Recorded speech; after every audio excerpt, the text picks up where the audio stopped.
Hi everyone, I'm David Fisher, and this is Presidential Chronicles, the series of books and videos on American history as seen through the lives of the Presidents of the United States.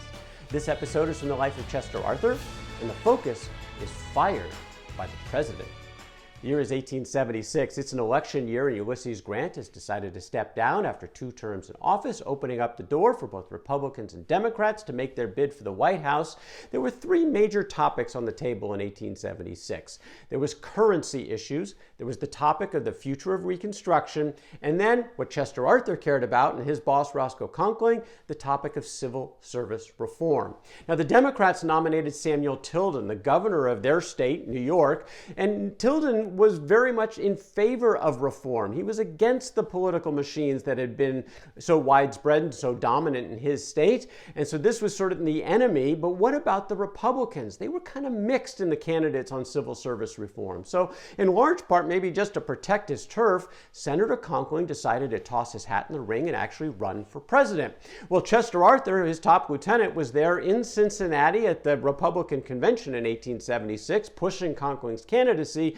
But frankly, no matter how powerful Conkling was in Washington, D.C. or in the state of New York, he wasn't very well known across the country, and his candidacy didn't go very far. In the end, the Republicans went with the 3-time governor of Ohio, Rutherford Hayes, the Civil War hero. Where did he stand, though, on civil service reform? That's certainly what Roscoe Conkling and Chester Arthur wanted to know. Well, Hayes gave them a bit of a warning when he wrote in his letter of acceptance his opinions on civil service reform, because he felt the current civil service destroys the independence of the separate departments of the government. It tends directly to extravagance and official incapacity. It is a temptation to dishonesty. It ought to be abolished. The reform should be thorough, radical, and complete. Not very good words if you were Roscoe Conkling or Chester Arthur. But now they had to figure out what to do. New York, of course, was always involved in these elections because it had the most votes in the Electoral College. Sometimes New York alone could swing an entire presidential race. Well, they knew they couldn't support Tilden because he was definitely against their way of living. Would they support Hayes? Would they sit out the campaign? Well, in the end, they decided they would support the Republican Hayes. At best, maybe he's going to be better than Tilden. Maybe when he gets in office, if he gets into office, they could soften him up on civil service reform and try to maybe get some of their things to be able to stay. So they decided to go all in for Hayes.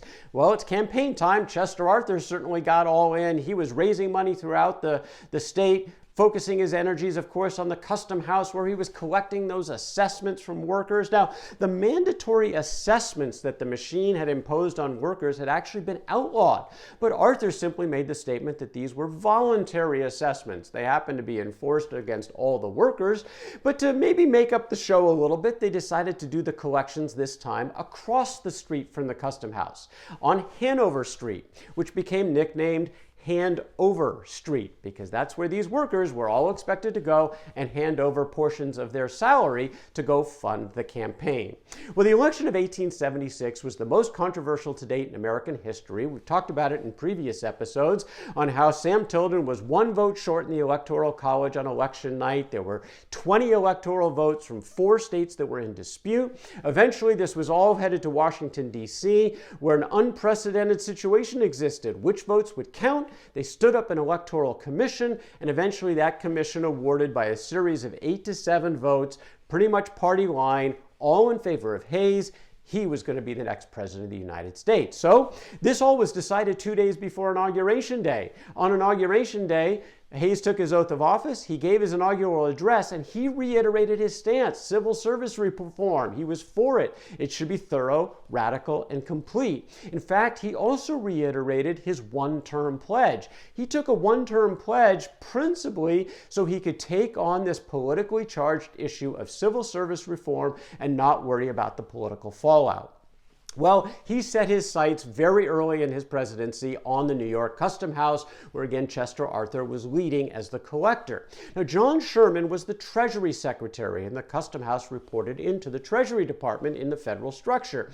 Sherman had been a beneficiary of the machine politics, getting his supporters jobs in places like the New York Custom House, and he was friends with Chester Arthur. But he had a new boss now, and President Hayes wanted him to stand up an investigation, and that's exactly what Sherman did.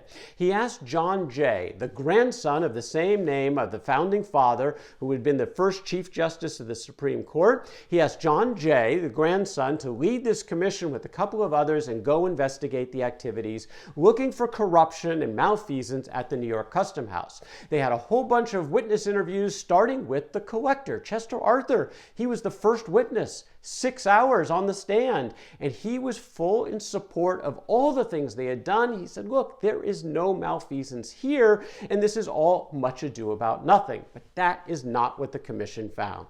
The commission, frankly, took some brutal stands against the actions of the people and the activities at the Custom House. According to the commission's very first report, they concluded that appointments had been made in great part under political pressure, from party considerations and with insufficient regard to the fitness of the appointees. A part of the force now employed in the service is deficient in proper attention to business, as well as in business qualifications and integrity of character. It was pretty damning. They put in their first recommendation to reduce the workforce by 20% at the Custom House, because they said it was bloated with people who were incompetent. They were just friends of friends getting political appointments. Get rid of 20%, and by the way, add 2 hours to the workday, so the taxpayers would actually start getting their money's worth from the New York Custom House. President Hayes was all in on this. He accepted all of the recommendations. In fact, he went even further, telling Sherman that party leaders should have no more influence in appointments than other equally respectable citizens. No assessments for political purposes on officers or subordinates should be allowed. No useless officer or employee should be retained. No officer should be required or permitted to take part in the management of political organizations, caucuses, conventions, or election campaigns. Now, that last one was huge. That was basically saying that people like Chester Arthur couldn't be involved in politics anymore if they wanted to hold leadership positions on the federal dole. Well, this was fighting words coming from the President of the United States. Roscoe Conkling was so distraught, he decided to take a European vacation. Chester Arthur stayed home, and he fought back publicly. He said, look, these assessments are voluntary. He had made fewer removals than almost any collector in history. But of course, a lot of this fell on deaf ears. They knew that the remarks about the voluntary assessments were disingenuous, and the only reason he didn't make a lot of removals was that his predecessor, Tom Murphy, had cleaned house for him, so he didn't really have to make any. Well, the pressure continued from this commission. More damning reports. In fact, the next report focused specifically on the collector Chester Arthur and his lead naval officer, Alonzo Cornell, and it was not favorable. This was a lot of pressure coming on the office holders of the Custom House, looking again, what would President Hayes ultimately do? Well, Arthur decided to finally give in a little bit. He knew if he was going to keep his job, he had to comply with these new recommendations, and so he did. He set out to reduce the size of the workforce. He personally agreed not to participate in any political activity. The question is, would this be enough for President Hayes? Did not appear so. September of 1877, rumors began that the Hayes was really ready to replace Arthur and Cornell, along with the surveyor George Sharpe. These were 3 of the 4 top leaders at the Custom House. Now, Arthur was upset about this, not only about the move, but the way he found out, which was in the press. He was disappointed that Secretary Sherman, his friend, didn't call him to talk about this or get together with him to talk about this. And so Sherman eventually, and later in that month, did invite Arthur to come to Washington, D.C. to talk about it. Arthur actually played a little game. He delayed. He was hurting about this. And when he eventually showed up, Sherman put his cards on the table and said, look, the president wants you out. He wants you to resign. He wants to make a change. They liked him personally, and so they were going to give him a soft landing. The consulship in Paris, pretty good job. But Arthur, uncommitted. He thought the whole thing was pretty unfair, wasn't ready to say yes at that point. Well, Roscoe Conkling returned from his European vacation, and he was refreshed and he was ready for a fight. He went to the state Republican convention in Rochester, New York, and slammed President Hayes over these recent actions. Lines in the sand were being drawn by all parties, and Sherman, the Secretary of the Treasury, continued to press Arthur to resign. Arthur eventually told him, No. He thought the process was humiliating and that he had done, in his mind, nothing wrong. Arthur said that he had rendered the service more efficient, more honest, and more economical than at any previous period in the history of the government. This was unfair. He had no intent to resign. Well, that didn't stop Hayes, because Hayes decided to nominate Theodore Roosevelt Sr., the father of the future president, to be the new collector at the Custom House. Nominate LeBaron Prince to be the naval officer and Edwin Merritt to be the surveyor. These were all credible candidates, but of course at this point that didn't mean much. This was all about political war next focused on the United States Senate, whether or not they would confirm these nominees. Well, first of all, it had to go through the Commerce Committee. Who was the chair of the Commerce Committee? Roscoe Conkling. So what did Conkling do? First of all, he just sat on these nominations for over a month, and the Senate session actually came to an end. So that meant those nominations were no longer valid. But Conkling got the Senate back in session immediately because he didn't want to give Hayes the opportunity to make a recess appointment while the Senate was out of session. So this time they did take up the nominations, and Conkling went full bore in his speeches to go against the nominations. Why? What was the rationale for his colleagues? It was all about senatorial courtesy, which is this long-standing practice that gave senators like himself the authority to influence, at least, the president on appointments in their state. His position was that was being threatened here by the actions of Hayes, and all senators should vote no on these nominations. Well, in the most cases, this actually went in Conkling's direction. The Senate decided to confirm Merritt as the surveyor, but the top two spots, in terms of Roosevelt and Prince, they were rejected by the Senate. And Chester Arthur and Alonzo Cornell, at least for now, were safe. And Arthur was thrilled. He sent a note to Conkling. I cannot tell you how gratified I am at the splendid victory you have won. Apart from and way beyond any personal considerations of my own, the whole town is excited by the event, and the current of popular feeling is all with you. The flip side, at the White House, Rutherford Hayes realized that he had lost at least round one. He wrote in his diary that Senator Conkling has won a great victory over the administration.